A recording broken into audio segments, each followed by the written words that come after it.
आज की physics class में मैं आज आप लोगों को वैद्युत द्विध्रुव को वैद्युत क्षेत्र में थीटा डिग्री के कोण पर रखा जाने पर वैद्युत द्विध्रुव के बल युग्म के आघूर्ण के व्यंजक के लिए सिद्ध करूंगा और साथ ही साथ आपको यह भी पता चलेगा कि वैद्युत द्विध्रुव जब एक समान वैद्युत क्षेत्र में रखा जाता है तो फिर उस पर बल आघूर्ण कितना कार्य करता है। तो चलिए अब हम अपने समय को ना खराब करके इस स्थिति पर पहुंचते हैं कि हम एक समान वैद्युत क्षेत्र में वैद्युत द्विध्रुव के बल युग्म के आघूर्ण या बल आघूर्ण के लिए व्यंजक को सिद्ध करते हैं। तो इसके लिए जब बार बार आपसे कहा जा रहा है कि एक समान वैद्युत क्षेत्र, तो वैद्युत क्षेत्र कैसा है? एक सदिश राशि है और सदिश राशि को क्या करते हैं? तीर के निशान से प्रदर्शित करते हैं। और जब वो एक समान कह रहा है हमें क्या करना पड़ेगा? एक जैसे तीर के निशान खींचना पड़ेंगे। तो मैं क्या करता हूं अपने बोर्ड पर, ठीक है, एक जैसे तीर के निशान खींचता हूं। तो मैंने क्या किया, ठीक है, इस बोर्ड पर इस तरह से ध्यान देंगे, 1 2 3 4 5। तो इस तरह से आप क्या करें, एक जैसे बोर्ड पर तीर के निशान खींच लीजिए जैसे मैंने खींचे हैं। और ये तीर के निशान, ठीक है, क्या करेंगे, आपको उस जगह पर एक समान वैद्युत क्षेत्र को प्रदर्शित करेंगे।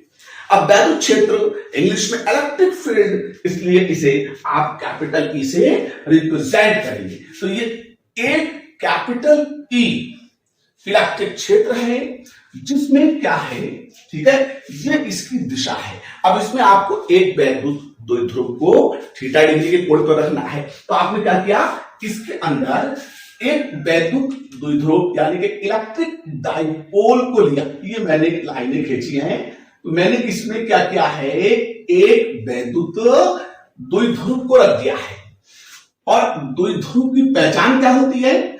इसके सिरों पर मान में ठीक ठीक बराबर, मान में ठीक ठीक बराबर और प्रकृति में विपरीत आवेश रखे होते हैं, एक प्लस का और एक माइनस का। तो अब क्या होता है, ये इस क्षेत्र के साथ, ठीक है, कितने कोण पर रखे हैं? थीटा डिग्री के कोण पर रखा हुआ है। द्विध्रुव को नाम मैं ए और बी दे देता हूं। तो मेरा ए और बी एक वैद्युत द्विध्रुव हो गया है और इसकी लंबाई को नाम मैंने 2L दे दिया है, ठीक है। अब प्लस वाला क्यू है, तो इस प्लस क्यू आवेश पर जो वैद्युत बल लगेगा वो क्षेत्र की दिशा में लगेगा, वैद्युत बल Fe हो गया। और माइनस क्यू आवेश पर जो वैद्युत बल लगेगा वो क्षेत्र की विपरीत दिशा में लगेगा, वो भी Fe हो गया। अब देखिए, अब एक बल की क्रिया रेखा तो ये हो गई और दूसरे बल की क्रिया रेखा ये हो गई। तो अब इस चित्र को, इतने चित्र को, वैद्युत द्विध्रुव को मैं यहां पर निकाल के दिखाऊं। और ये जो मैंने बी से और ए पे लंब ड्रॉ किया है, ये दोनों बलों के सी पॉइंट जो हो गया, क्रिया रेखा के बीच की लंबवत दूरी हो गई। अब ये चित्र यहां पर थोड़ी सी दिक्कत पैदा कर रहा है, तो मैं इस चित्र को यहां पर शो कर देता हूं। देखिए, ध्यान से देखिए, ये एक इलेक्ट्रिक डाइपोल है। जिस इलेक्ट्रिक डाइपोल को आपने ए और बी का नाम दिया है, जिस पर एक बल इधर को लग रहा है, ध्यान से देखिए, एक बल इधर को लग रहा है और दूसरा बल इधर को लग रहा है।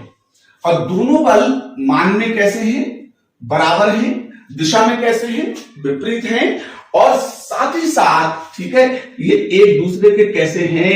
ये एक दूसरे के समांतर भी हैं। तो जब दो समांतर बल, ठीक है, जो मान में बराबर हो और एक दूसरे के विपरीत हो और जिनकी क्रिया रेखाएं परस्पर आपस में कैसी हो, समांतर हो, तो वो दोनों बल मिलकर एक बल युग्म बनाते हैं जो उस वस्तु को जिस पर कार्य करता है घुमाने का प्रयत्न करते हैं। तो इस क्रिया को बल युग्म का आघूर्ण कहते हैं। तो अब मैं इसी चीज को, ठीक है, आपसे कहूं, ये ए और बी एक वैद्युत द्विध्रुव था और जिसकी लंबाई जो हमारे पास थी वो कितनी है, 2L है।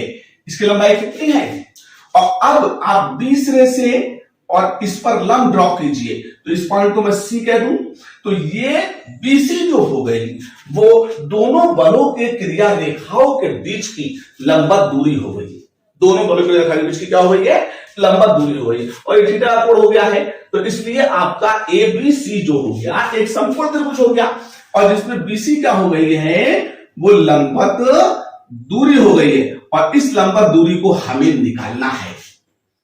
ठीक है, तो हमने क्या किया, पहले तो अब कैलकुलेशन की तरफ चलते हैं। तो जब कैलकुलेशन की तरफ चलते हैं तो हम क्या करेंगे, पहले हम प्लस क्यू आवेश के कारण, ठीक है, प्लस क्यू, ये सवाल है, प्लस क्यू आवेश के कारण, ठीक है, वैद्युत बल, तो Fe बराबर QE, क्यों?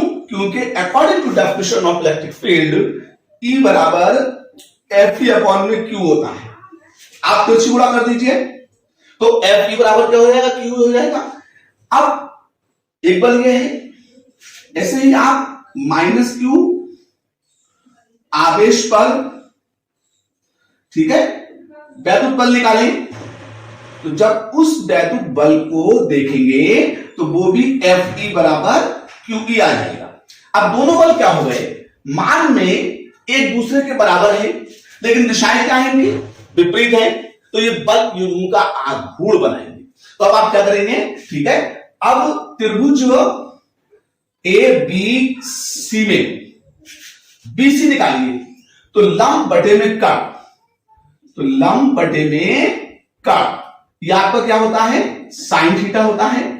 लंब की जगह कितना हो गया, BC, कड़ कितना है, द्विध्रुव की लंबाई 2L, और ये किसके बराबर है, साइन थीटा के बराबर है, इसलिए आपका BC बराबर 2L साइन थीटा हो जाएगा। अब मुझे दोनों बलों के बीच की लंबवत दूरी मिल गई और साथ ही साथ मुझे दोनों क्या मिल गए, बल मिल गए। ठीक है, ध्यान से देखिए कैलकुलेशन में मुझे क्या मिल गया है, दोनों बल मिल गए हैं और दोनों बलों के क्रिया रेखा के बीच की लंबवत दूरी मिल गई है। अब मुझे निकालना क्या है, वैद्युत द्विध्रुव के बल युग्म का आघूर्ण निकालना है। तो बल युग्म के आघूर्ण के कॉन्सेप्ट के अनुसार, ठीक है, क्या होता है आपका बल युग्म का आघूर्ण, तो ये जो होता है इसे टो से रिप्रेजेंट करते हैं।